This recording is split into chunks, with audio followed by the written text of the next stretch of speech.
Hello, my name's Owen and welcome to the JOL Wedding Podcast. Join myself and my co-host Caroline as we bring you all the inspiration and advice you need whilst planning your wedding.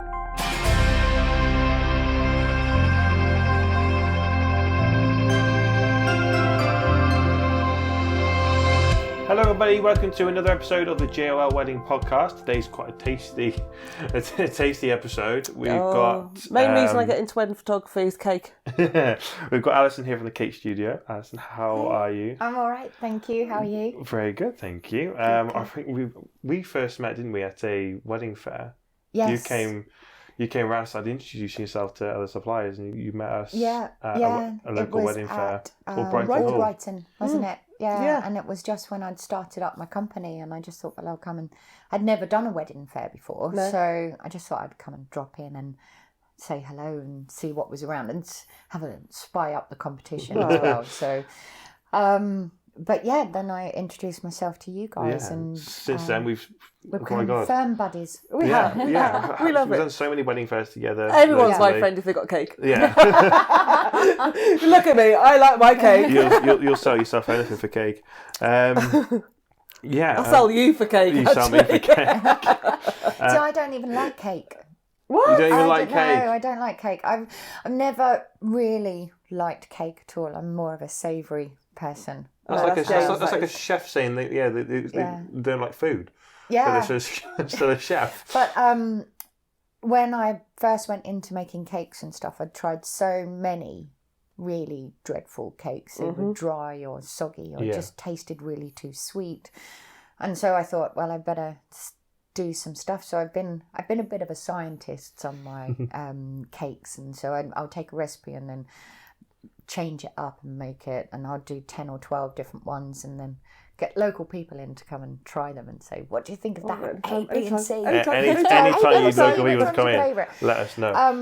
And I actually got to the point where I don't mind cake. I don't mind my cake, and if I don't mind it, then everyone else is going to hopefully love it. Yes. People who love cake. So, I mean, you've tried my cake. Oh my God. It is amazing. Oh my God. Every time we see you at a wedding fair, I always sneak over and get some cake. But it's time. I know it's for you. It's the two combinations and putting it together. You can get an amazing cake that looks absolutely stunning, but actually when you try it, it's so dry because actually they've spent so long on the decoration that the cake's actually gone dry inside. Yeah. Or you've got those two substances that you've got to marry together. So it's got to look absolutely amazing. And your cakes absolutely are a piece of art. Oh, thank you. So thank you. When obviously when you have a look at online, please check out obviously your socials and have a look at your artwork. It is just absolutely stunning. Well, obviously we first met at that wedding fair. So how long ago was that? Because you just started then, didn't you? And that was this time last year, wasn't it? Yeah. Because it was, this time the year before, 2 years ago. 2 years ago. So 2 years ago. So you've been going as long as me. Really, I've been going for about 20 months, something like that, 22 months. Yeah, you've been going probably same time as me. But it was just at the end of COVID. Yes, which for me, it was just a perfect time for me to start my business. Obviously, being part of the JOL brand, it did help obviously boost that. But obviously, starting a brand new business, enterprise, it is hard to get in. But I think that was probably one of the best times to do it. Yeah. I didn't actually expect to be as busy as I was last year. I thought I'd be a lot slower, and I know there's some brilliant cake makers around this area, and we have some stunning cake makers, but I'd like to offer something that's completely different, and this is why we've got you on the show. Honestly, because I think when people look when they start planning the wedding day and they're thinking, right, okay, cake, and with you offer something that is completely, you obviously got the cake, but the art that you put into the cake is just my background is automotive design. I was an automotive clay modeller for 23 years, and I travelled around the world, mainly in Europe, but did some work in China and stuff, and so that was quite amazing. And spent when you're doing a car design, you're normally looking at 4 years in the future. So you're starting to build something now to be released in 2027. And so you've got to think about what forms and what trends are going to be quite prevalent in those in 4 years' At that time, And it's something that I like to take into my cakes as well. I like looking at new forms. I like I love architecture. I love texture.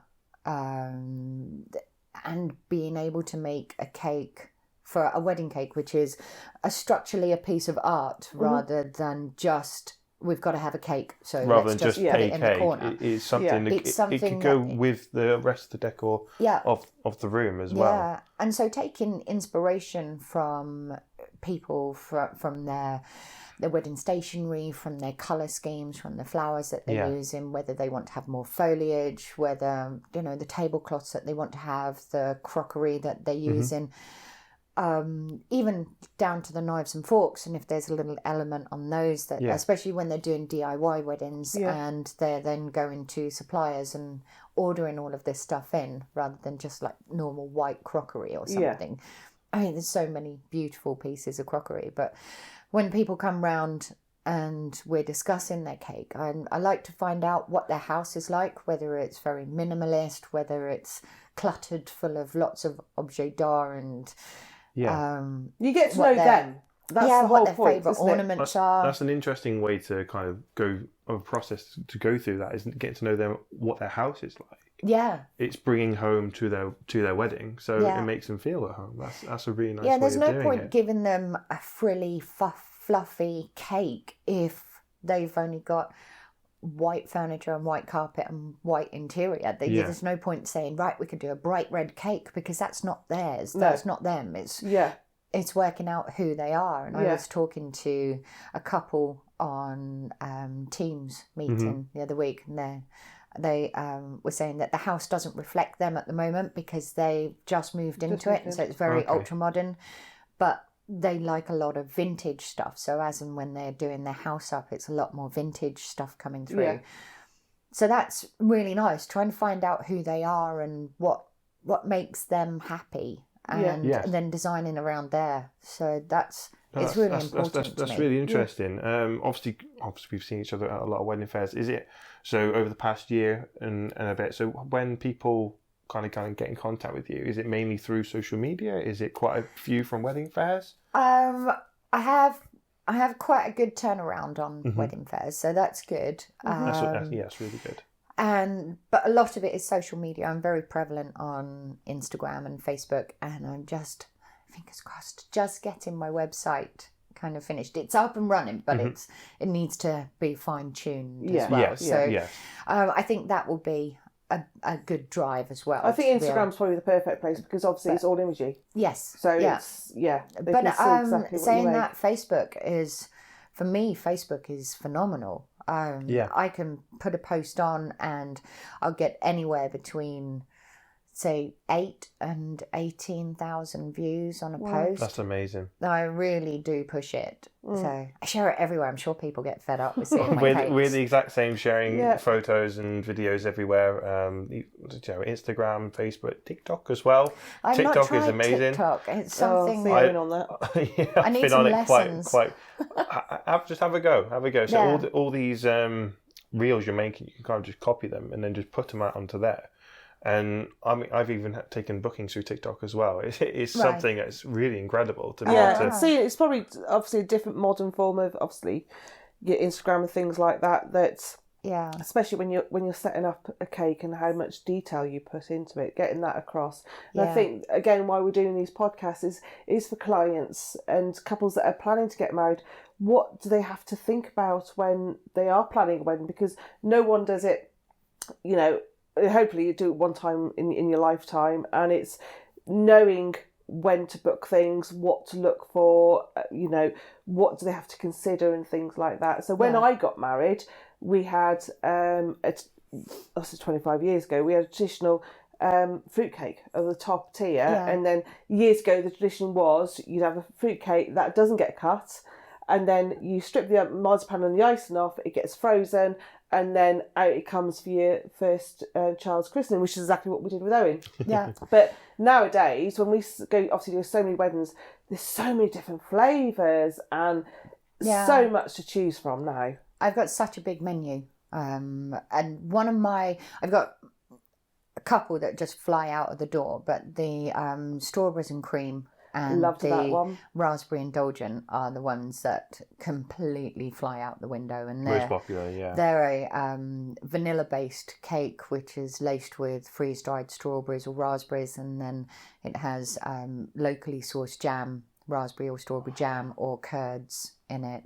And it's just so refreshing and light. And the lemon cake is really good. I actually thought chocolate cake would be more... I think I was listening to you saying that. I thought chocolate cake would have been one of the first things you would have said. Yeah, but it's very few and far between is chocolate. Okay. I mean, they like it, and there's normally, like, I'd say about half of my wedding cakes have a chocolate layer in there, but the caramel one is much more booked than the chocolate cake. Okay. So... But I'm that just was trying quite to think surprising. back to other weddings that we've done. I haven't really seen a lot of chocolate cake. No. It Yeah, is a lot. now you think about it. It is a lot of Victoria sponge. Yeah, obviously seen vanilla. We see a lot of raspberry and white chocolate and things like that. Red velvet I've seen a couple of times as Yeah, well. That's red one of my velvet. favourites, red velvet. I don't have a red velvet on my menu yet because I've never tried making one. But Well, there we go. Then that's one for me next time. That's one for the next one. And then obviously taste testing. Is that Yeah. Well, taste if testing, it's your favourite, then you're going to have to come I'm round and gonna try have the to. different recipes that I've made. Because obviously, wouldn't you think that a jam sponge is more traditional? Obviously, going back to what you're saying before. You'd have a jam layer and you'd have a fruit layer, and traditionally the fruit layer would go to the christening of the first. Yeah, so that's quite child. traditional, but rather I the don't more get modern many fruitcakes No, ordered, this not is for it. weddings. Once in a while, I've got one coming up in a couple of months' time, and they want a small fruitcake. But I think they've got a lot of older generation going, and they're the ones that expect to have a fruitcake. Yes. And that depends on the couple as well. So if with their family, if they've got quite a good amount of generations in their family still, that's amazing. Nans they like can have it that. and Nans things like that. like it. Yeah. But give me a good fruitcake. I do love fruitcake. I do like fruitcake. It's got to be soaked in brandy and port. See, I think Quite boozy. I think this is. I'm not a big fan of fruitcake. No. But maybe that's because of my age. Again, it's generations. The generational thing. It? Well, it was always tradition, wasn't it? At Christmas and stuff, that you'd make a fruitcake and the family would stand around, they'd make it, and then I always decorated mine Stew up with Sunday. my Didn't you try and do grandfather. that a couple of years ago? You tried to make one. Yeah, I've made two from scratch. So expensive, isn't it? It to is buy really all of the ingredients it is for really a fruitcake. And then people say, "Oh, I can buy a fruitcake from Marks and Spencer's for £14." Yeah, but is it really going to taste as good? Factory made. Yes. Preservatives in there and things like that. You got to. You haven't got half a bottle of port in there and half a bottle of brandy. No, this is it. And of course, I don't really drink, so I didn't have any brandy in the house. So I had to call my mother-in-law and go, "Excuse me, can I have some of your brandy?" She's like, "Yeah, okay then." So I always soak my raisins and sultanas in the liquor. Yes, first overnight for at least 24 hours before I do that, because then that keeps the cake nice and moist as well. Yeah, so. and it's funny because when we obviously, I hate the word moist. Oh, I'm sorry. Yeah, it's sorry, so viewers. That's to the word. A lot of people don't like that word. That's a no word. Obviously, my little tradition is as we go and we're saying goodbye to our bride and groom and wishing all the best, and I always take a tiny bit of the wedding cake home, and my thing is a cup of tea. As soon as I get home, cup of tea, that little bit of cake, and I start backing up and everything like that. And I do love it, but it's just so many different. Now, again, you have some really nice light cakes and some really quite dense, rich cakes as well. Yeah. So what do you like? Are you more virgin for the?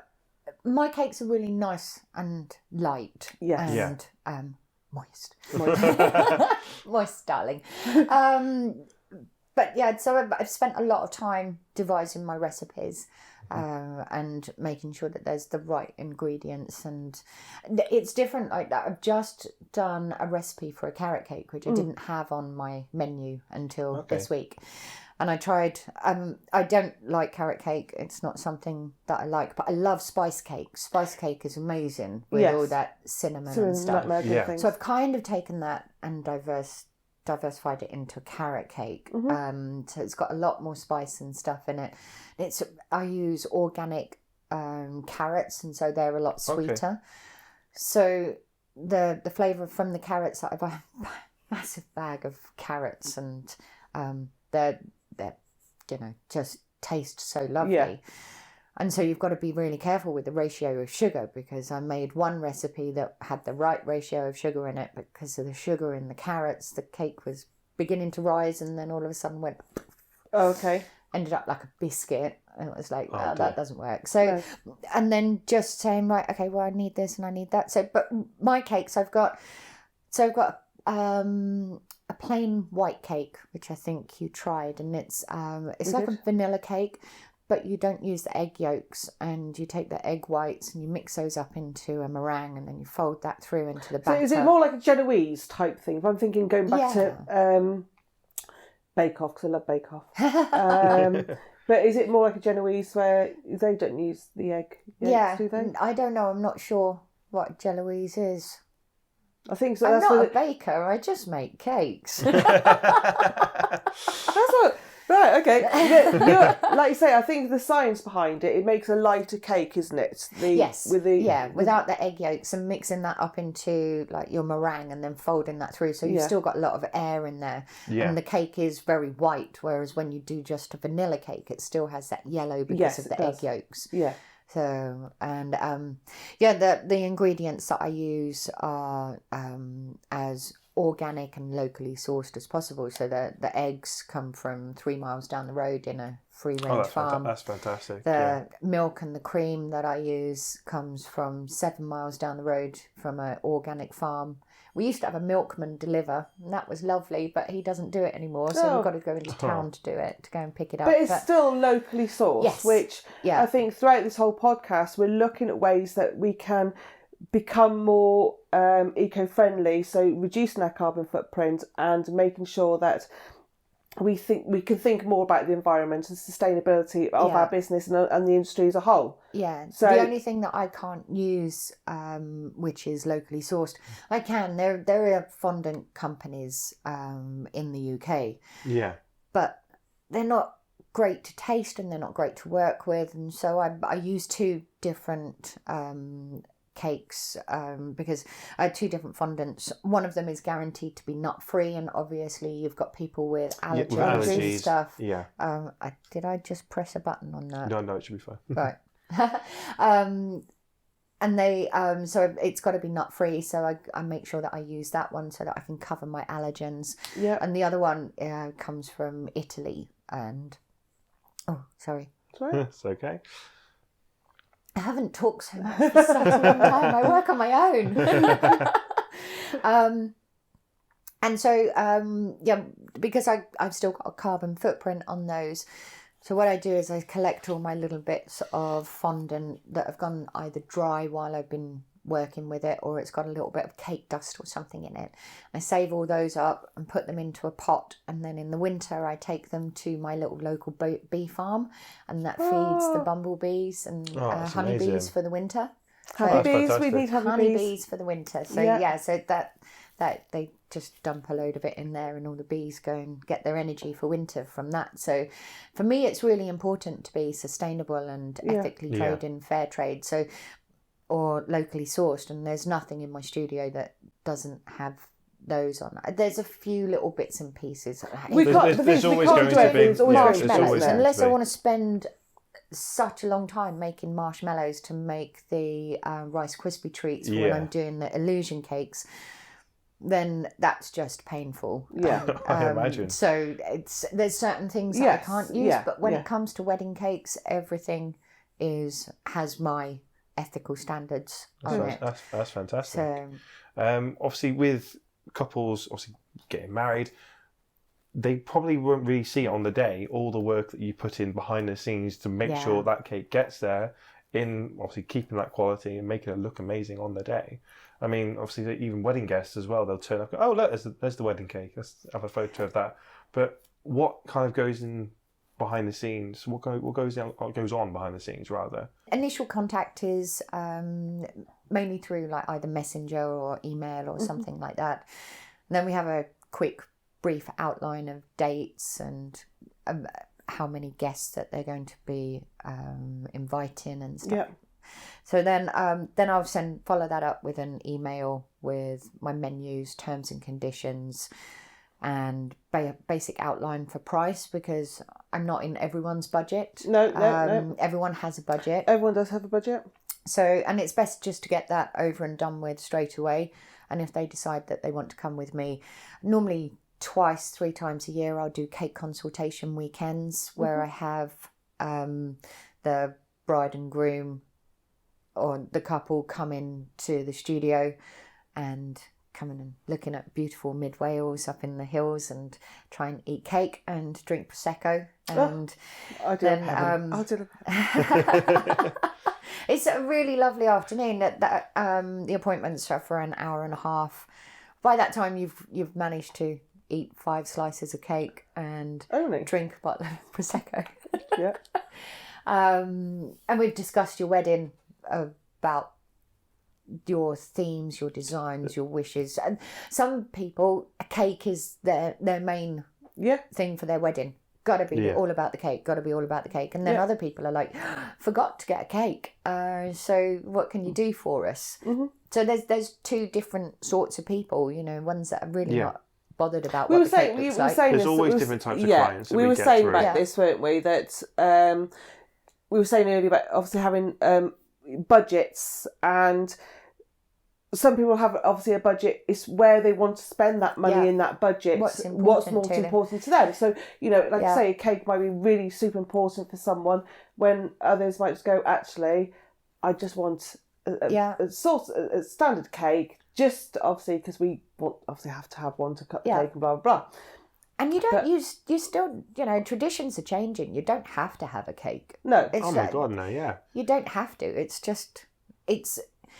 I think that having a cake and cutting it in the evening is really nice, because it's a little bit of your wedding ceremony that your evening guests get to see. Yeah, so that and the first dance. That's really nice. Yeah, that and the first dance. And they feel like they've been included through the whole day then. It's not as though it's been a separated day for them. Yeah. So I think that, for me, that tradition is still really nice to cut the cake in the evening. But yeah, so going back to the consultation weekends, if you can't make it to a consultation weekend, then I can send out some cake sample boxes, and then we'll do a Teams meeting, and that's normally for an hour and a half. Again, discussing what you want. After that, I'll do a minimum of 3 different designs for you. Amazing. And if I get carried away, then it can be more and more and more. And people are like, I don't know what one to choose now. You've made it too difficult. But and then from that, it's booking fee. If they liked me straight away, then they can pay the booking fee. And then talk about designs designs afterwards. Yeah. And then it goes from there. And I always say that as long as I've got final design 8 weeks before the wedding, that then gives me enough time to slot into making the sugar flowers, because I kind of specialise in sugar flowers. Weird and wonderful sugar flowers. So I think the detail that you go, quite a lot of bakers go, but you go like that little extra mile. The detail that you put in must take absolute hours to do. Well, if you're doing like a sugar paste big peony, that could have 120 petals on it, plus a stamen, plus all the little bits of pollen and everything. And I want to make it look as realistic as possible. That's the key to use. How realistic it could take a day to make a big peony. Wow. And if you think, I've done 10 hours on this, and then I've still got another 6 roses and all the leaves and eucalyptus to go on top of it as well, and it works out quite time consuming. Yeah. Which is obviously that's what you've got to incorporate. Yeah, you've got to incorporate that into obviously the price of things. Yeah. Obviously, for us, it's not just on the day taking photos, doing the video. It's everything leading up to all, and behind after exactly. the day. Which for you, obviously, when it gets to the wedding day, lucky enough for you, that's mainly it. Obviously, unless you've got to get kind of boards back or anything like that. They normally return those, but then I've got to fit that into my next week's baking because I can't have the place filled with flour and icing sugar and bits all over the place. Exactly. You know, the studio is kept clean and tidy, but there's what I call a mess or a dry mess, and a dry mess is when I'm decorating or baking and all your pots and your bits of food colouring and stuff and bits of icing are just all over your workbench. Yeah, and it's not dirty or messy or anything. It's a dry mess. It's a working mess. This is it. It's your artistic. It's like we say. You know, if you've got someone who's painting, they're not going to have an immaculate desk, are they? They're going to have all the chalks and the colours and everything everywhere. Yeah. So I've got to work out that when someone comes to return their stuff, that I'm not doing it on a baking day because sometimes they'll come in and it's lovely because they want to tell me all about their wedding and their wedding cake and what they thought about the cake and what everyone else spoke to them about the cake and stuff, and that's really lovely. But you've got to kind of like take maybe 2 hours for your return products to come back because and you can't be going, sorry, I can't talk to you, goodbye. So what because stuff that's really will rude. they return then? Because obviously like we said it's the cake stands. They're obviously returnable. But within the wedding industry, there was a blog post and there were millions upon millions of straws and plastic dowels which are thrown away each year in the cake industry. And I've had these special acrylic ones and they've got like a screw top in them so I can adjust the height to them. Okay. And I put those in the cake and they're the ones that take the weight. They support the weight.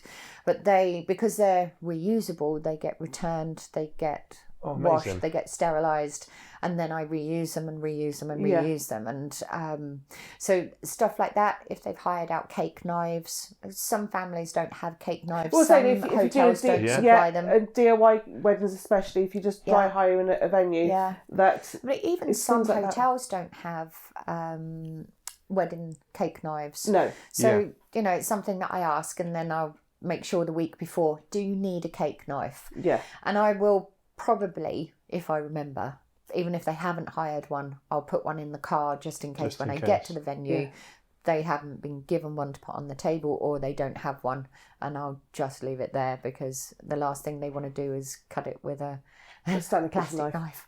I've seen my cake being cut with a sword. Yes. Literally a bit creeps like this and the bride's pushing down on it because they couldn't cut it. One of mine got cut with an axe. An axe? It wasn't it wasn't dry. No. But no, it was something to do with they both loved doing woodwork and stuff like that and carving. Meant something to them. Yeah. So they had this axe that was next to the cake, which was quite lovely. It's really nice when you're not just using a normal cake knife, you can try something different. It's through the decoration that you kind of show the couple's personalities as well. So when you get to know them, obviously you can kind of go through that process of showing it through the design as well. I'm assuming you probably take that into consideration as well. There's a wedding barn down in, I'd like to say Surrey, Suffolk. Cool. It was my cousin's wedding and I made his wedding cake for him.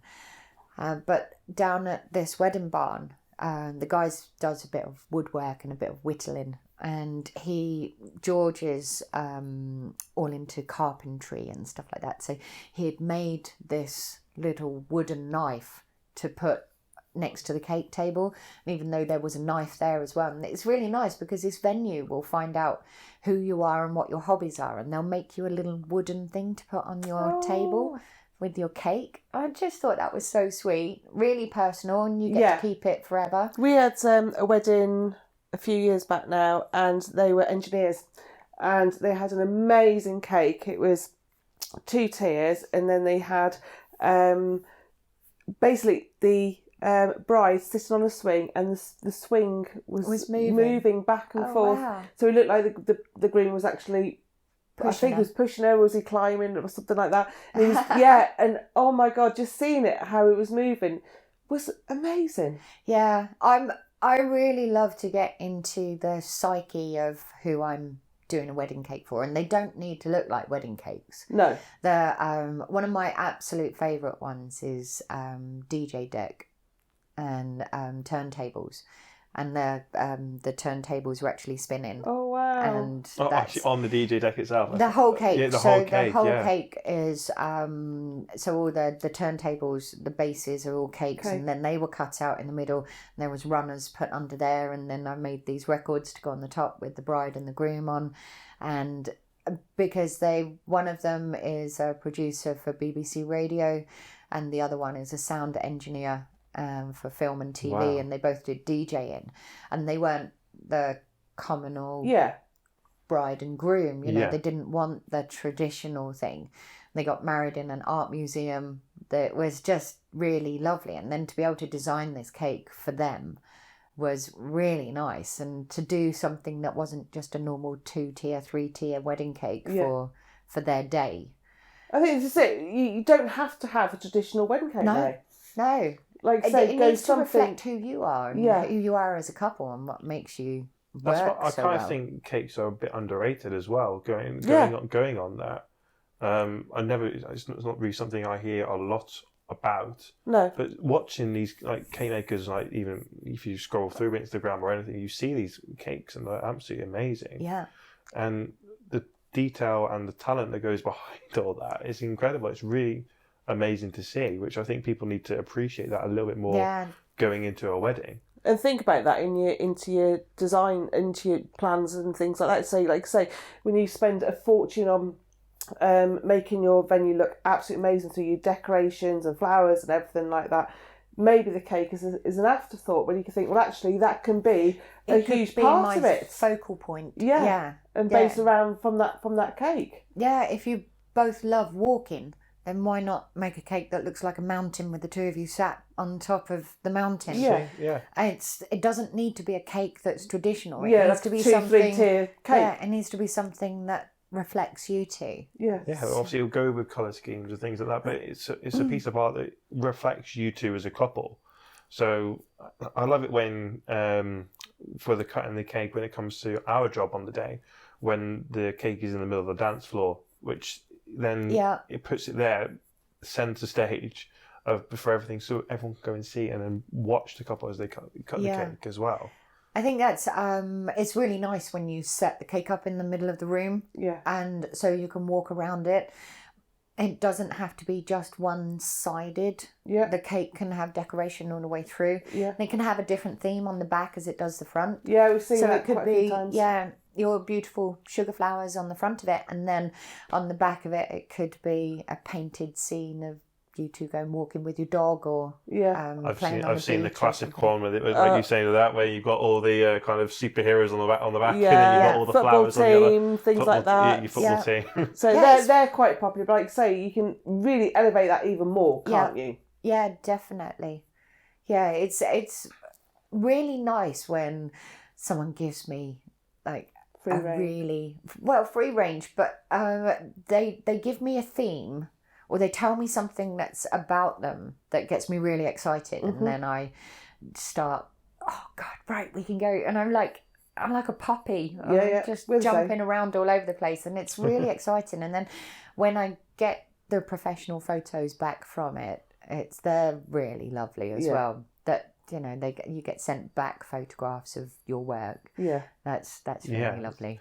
Obviously, when you're making it beforehand, do you have a lot of things to do with kind of allergies as well? So maybe even dietary requirements, such as obviously vegetarians or gluten-free vegans as well. I have 5-star food hygiene rating.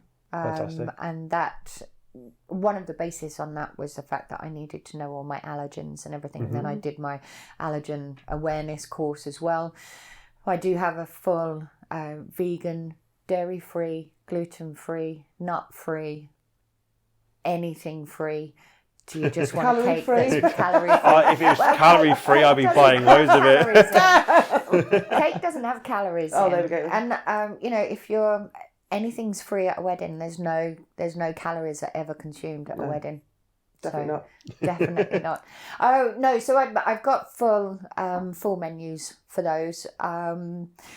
Obviously, you've got certain things. So you've got nut free, celiacs. Yeah. You've got to be so careful with those. Definitely. Because you could kill someone. Yeah.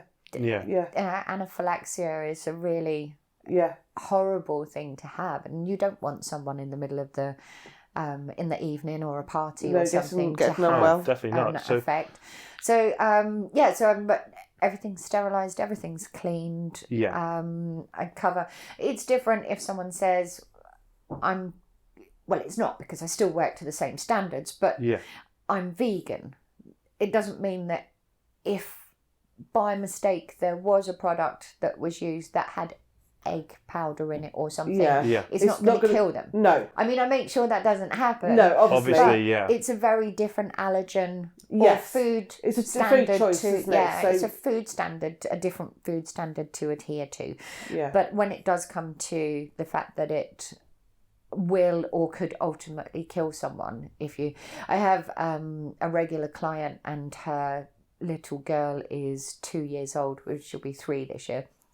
But she's dairy intolerant, and it is to the point of anything. Very serious, and it's very serious. And I'm so obsessed. I take anything that has dairy in it. I make sure it's all out of the fridge. The fridge has been bleached and cleaned, and I'm so anal when it comes to that. I've got such OCD when it comes to that, because it's my reputation. It is. Yeah. I'm fully insured, but there's only you don't want to take out your insurance because you've made a mistake. And I think again, when couples are planning their wedding, it's really important when you're looking for your bakers to make sure that they are 5-star food rated. They have all the allergen preparation areas where you know that there's not going to be cross contamination and things like that. Yeah, so it's really important. And business insurance as well. So and again. It all adds to the cost of you running a business as well. So when you are looking for some cake makers that can offer X, Y, and Z for A, B, and C, and you think, God, that's really cheap, that's a real good bargain.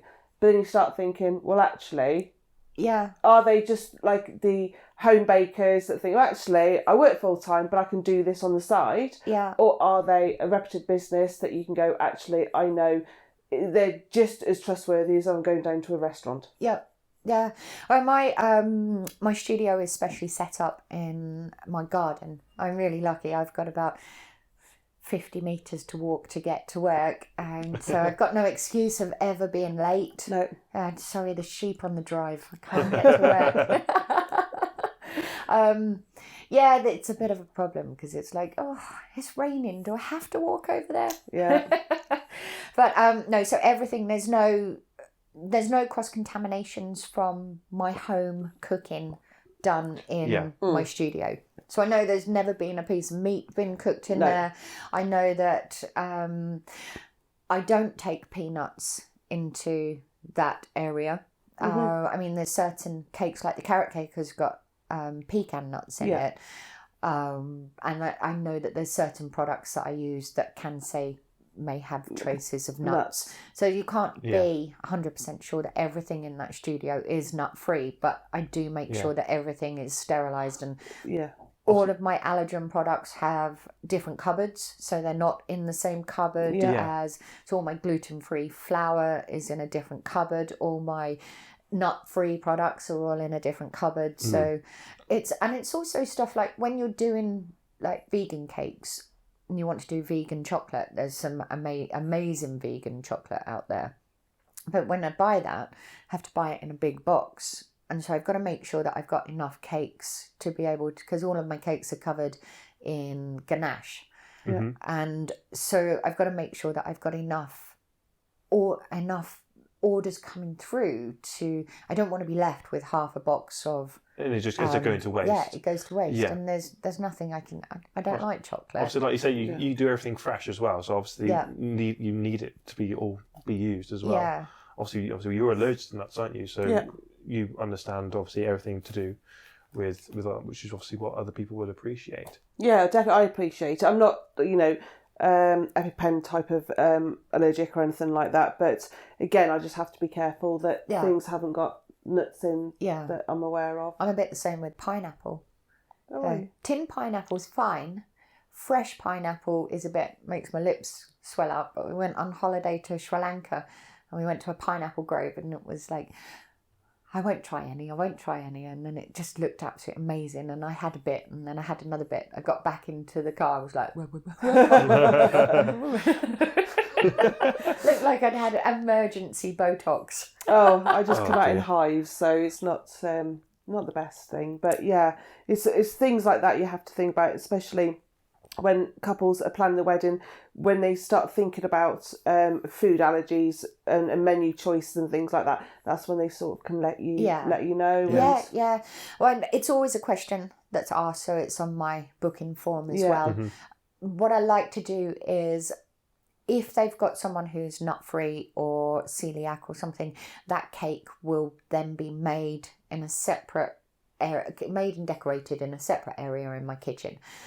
And then that is then kept in the kitchen at the venue in a box that says vegan. I think again it's one of those we're noticing now for when we're doing things like cutting the cake, you'll have stands that says top tier is this and everything like that, so people all know. And when they dish it out, they have got labels to say that this does contain this. So the couples, obviously, you really need to kind of understand your guest list as well. Guest list, and knowing who, obviously, through the menu of the food of the wedding breakfast, you understand some people's allergies, but taking that further into the cake, into the evening for the cake and things like that, people need to obviously remember who is coming to the wedding.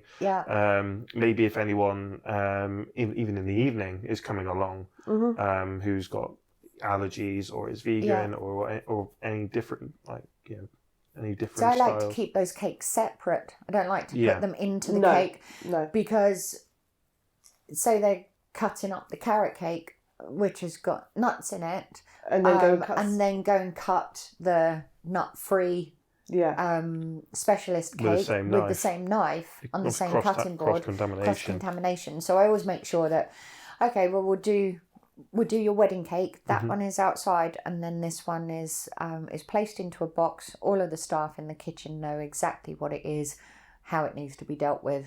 I always give out a list of, I have to, obviously for my insurance and it's now law that you have to give out your allergens forms when you deliver your cake anyway. So they go with any of my cakes, my celebration, illusion and wedding cakes. There's always a delivery form with them. Yeah. Obviously wedding cakes, the classic, pun or joke a best man says is such an emotional day, even the cake's in tears. That's the most classic one. We've heard that. But speaking of actually the tiers of the cake, how many tiers does it usually take to feed, say, a whole 100 people? A whole 100 people, if there is. It's different. You could go. There's two different serving sizes for a wedding cake. You can go for the 1 inch by 1 inch by height of the tier finger slice, which is normally what is handed around in the evening. Yes. But if you wanted to go for the bigger slice and take out a couple of elements or an element from your buffet, you could go for the 2 inch by 1 inch by height of the tier. Or if you was going to serve it as part of your wedding breakfast as the dessert, I would suggest going for the larger slice. So, but if you're going for the finger slice, so you've got 100 people, then a 10 inch square is going to be perfectly big enough to serve all your guests. Yes. But if you want a tiered cake, then there's a number of different ways of doing it. But I like really tall column cakes, something that's quite illusional. It's special, isn't it? Yeah, and it's all according as well with the height of the bride and the groom. You could have a bride and a groom which are both 6 foot plus and doing a 2-tier wedding cake that's on a very small stand on a table that's like really low down. Yeah, really low down. When their photo done it, but if when they're on their photo taken, they're both bent over like this. The cake in front. And if they're 4'9" and 5'2", and you've done a cake which is massively tall. It doesn't fit in with them. You've also got to look at the room as well that they're going into. So there's certain places which have lots of areas like wooden paneling and stuff that you can put the cake against, and it really stands out really nicely. And in that case, you don't need something that's so elaborate. But then you've got other places that have got their kind of evening reception rooms, which are very white. It's decorated with the flowers and the whatever you're going to decorate the room with, but predominantly it's a white room with a white floor and white tablecloths and a very tall ceiling. And that way you could then put in a taller cake in there, because it's going to it needs to make an impact. Yes. And it can be used as part of your artwork. There's you could also add, if you wanted a really tall cake, you could also add a couple of the fake dummy cakes into it. We had one actually last year at Wrighton Castle, and I think it was something like 7 tiers.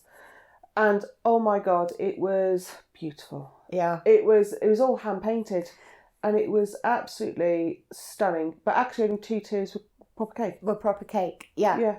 Yeah, so there's always way to put drama into cake. And it doesn't have to all be cake. No. There is one thing that I'm offering, and that is, and not many people do it, that's keeping the top tier. I know you were saying earlier about keeping the top tier for a christening, but that's with a fruit cake. Yes.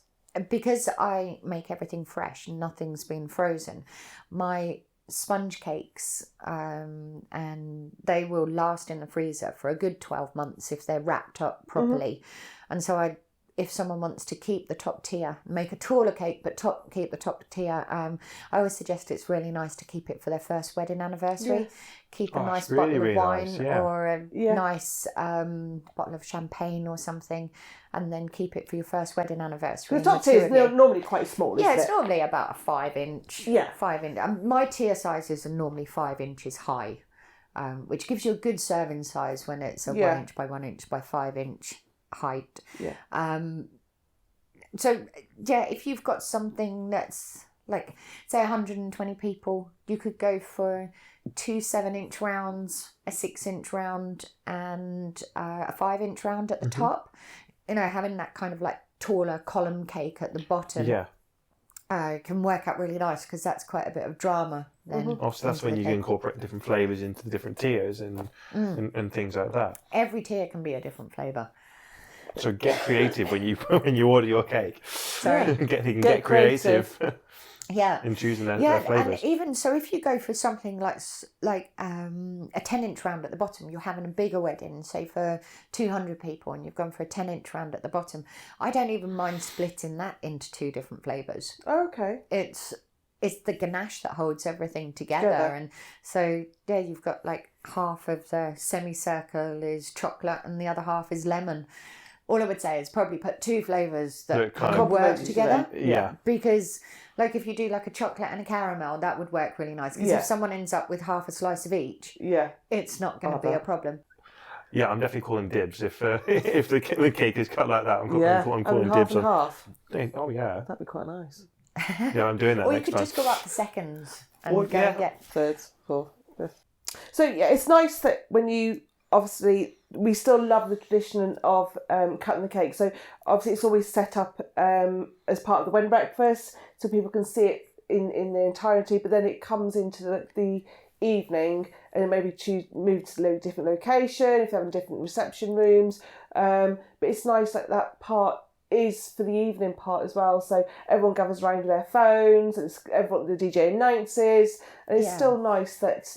It is really. I think it's just such a lovely tradition, and being able to involve your evening dresses.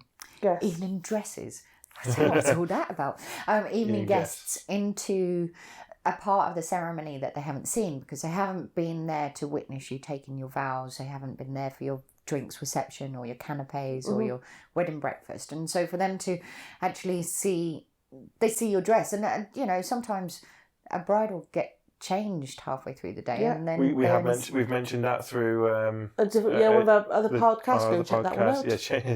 Go check that one out.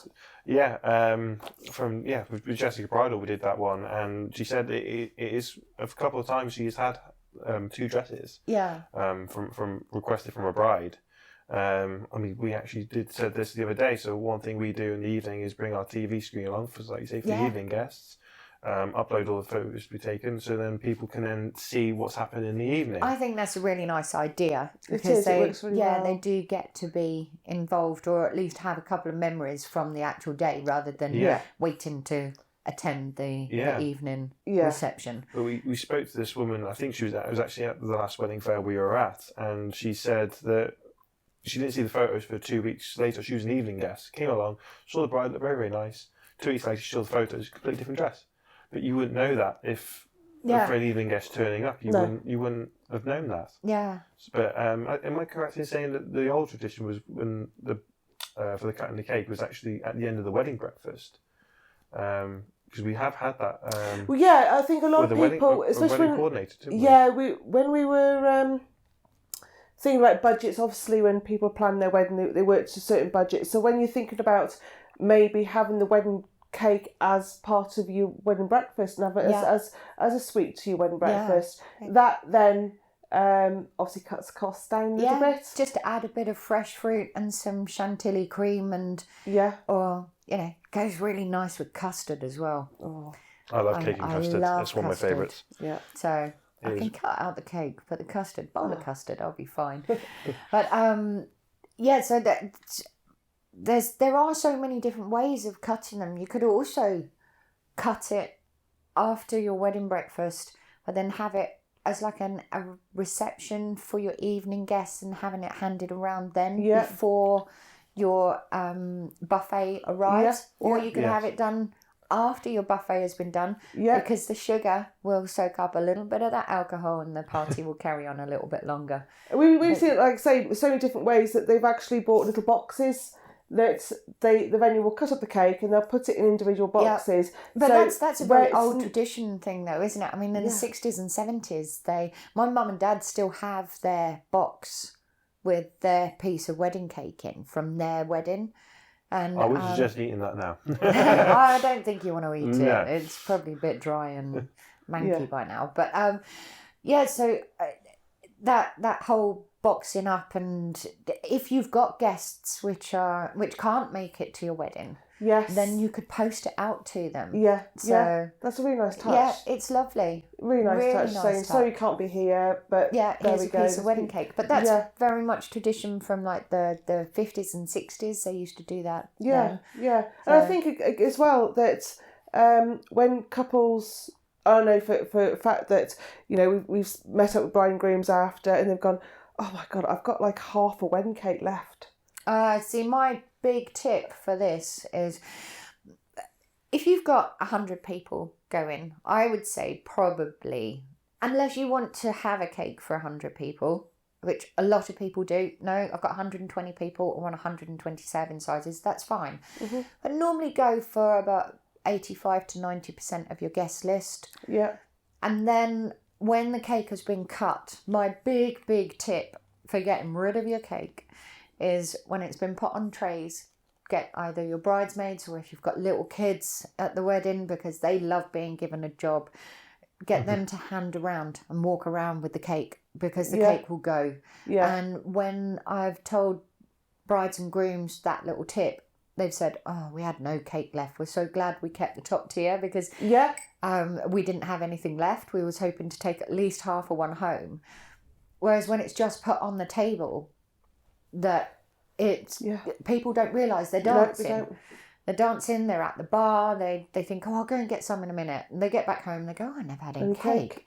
So, just get someone to hand around the cake. So if you've got 3 or 4 different flavours, get the 3 or 4 people to walk around at the same time.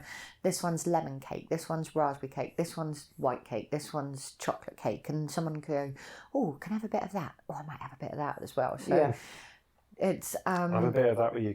Quite a Carlin. The chocolate cake goes well with Guinness. There you go then. Imagine. There you go. We always kind of like to end the podcast. Obviously, you've given quite a few amazing tips already, but you're probably the biggest piece of advice to a couple coming, say, to you or any other cake maker about a wedding cake. What would be the biggest piece of advice you can give to someone? Ugh. Could be about Heat. even on the wedding day or Heat, anything. I think. You could be... I think I've got a clause in my terms and conditions because I do Swiss meringue buttercream in some of my cake menus. Mm-hmm.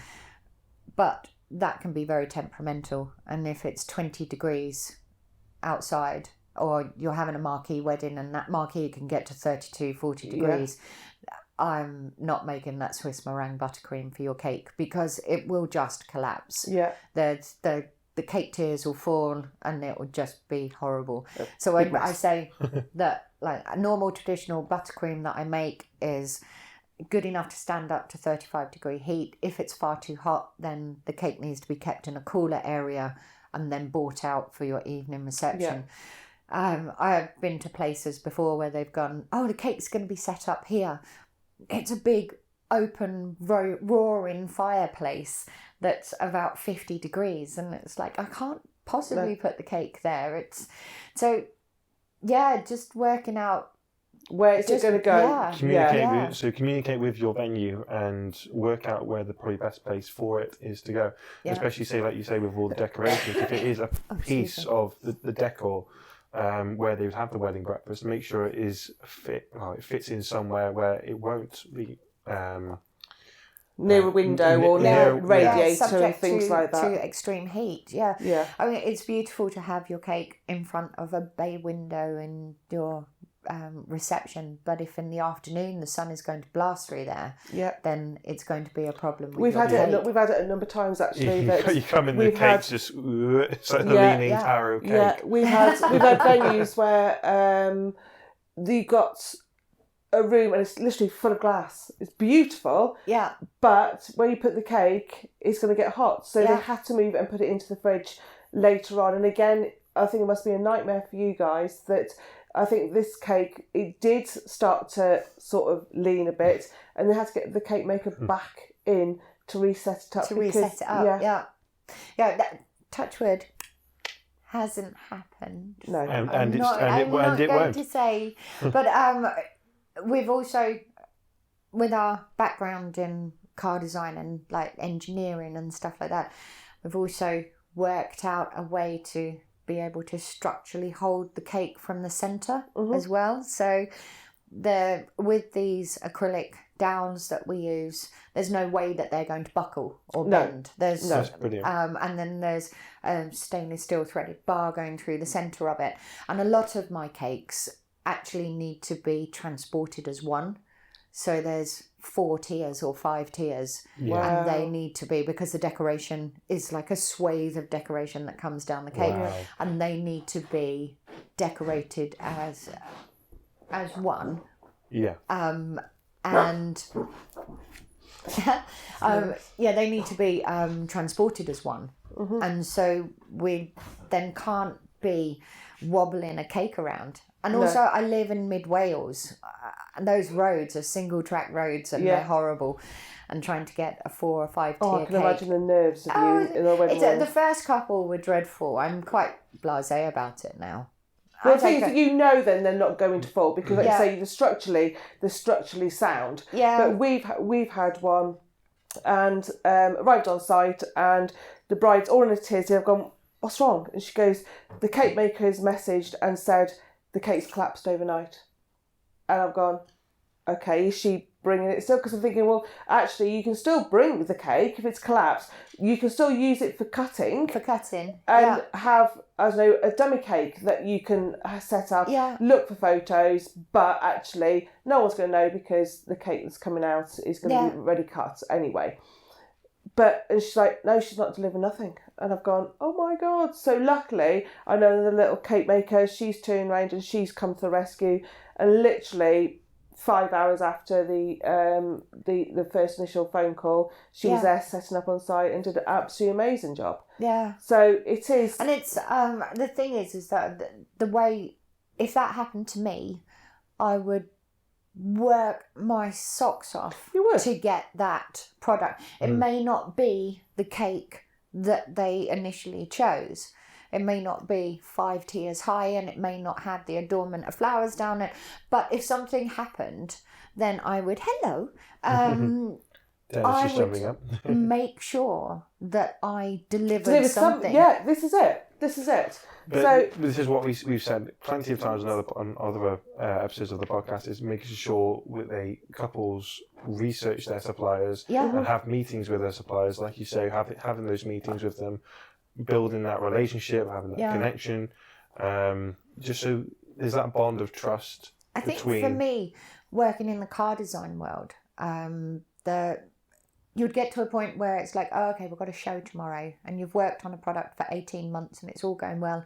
And then the chief designer comes in, and last thing at that night before, he goes, I hate it, it's horrible, change it all and get it all done. And you have to work through the night to get the product out because the big chief is coming to come and have a look at it.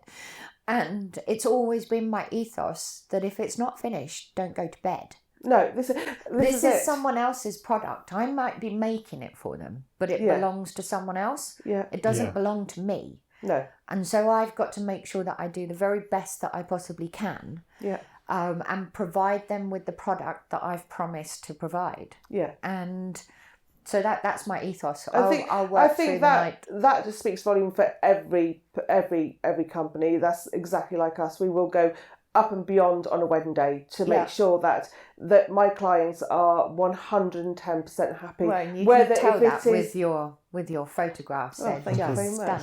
Thank you. Stunning. But even just behind the scenes, like making the many times I've laced up brides or we've arrived at the church and they've gone, I've forgotten this, so I've legged it back to go and get it, or after the service, they've gone, the mum's standing there going, I'm going to get to the reception, no one's thought about me. And I've gone, right, get in the back of the car. Best man we've taken to the reception and things like that. Yeah, flowers and things like that. For me, the best photographers that I've ever known and worked with as well are the ones that they melt so much into the background that they look like family members.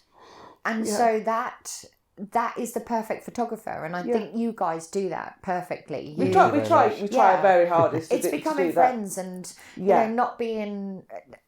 I love the fact that your work, there's nothing staged in your work. Even if you go for like a family group photo, there's still that relaxed look that's going on. Yeah, it's still natural. That is what we aim for, isn't it? That is our complete aim. But this is what we do, and this is why we go into this industry, because we love it. Oh no, I absolutely love making.